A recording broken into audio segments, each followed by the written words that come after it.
The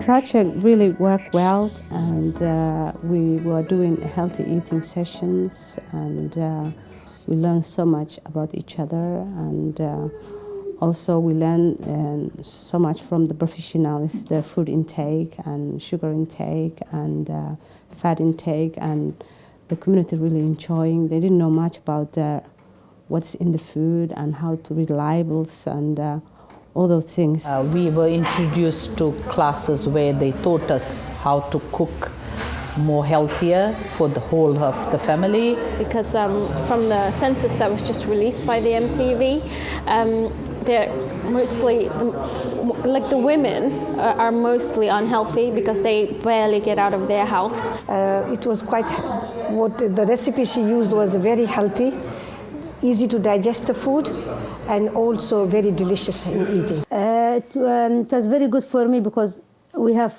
different way to cook before, and traditionally how we used to cook, add a lot of oil or the salt and this kind of stuff.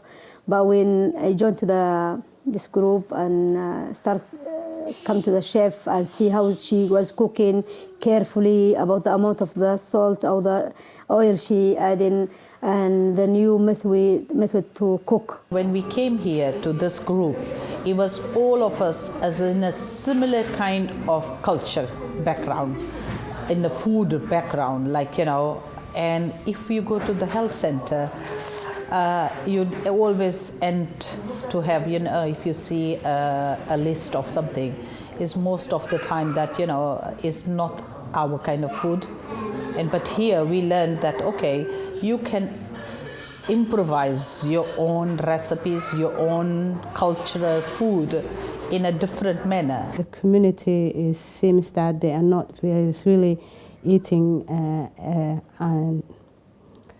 good food, health food or health diet.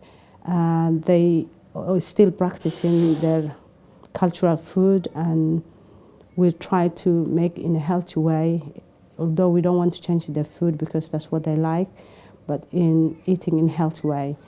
That's what we're thinking in the future. I never knew I could put a lot of vegetables in the morning breakfast. And that was new things to my family to introduce them, and they like it. It was nice. Really, they enjoy asking each other their experience, what they cook, if they cook differently, what they learn other foods, and they really exchange a lot of information about food. And I think it's the most important people because it's so easy for them to talk to or communicate each other.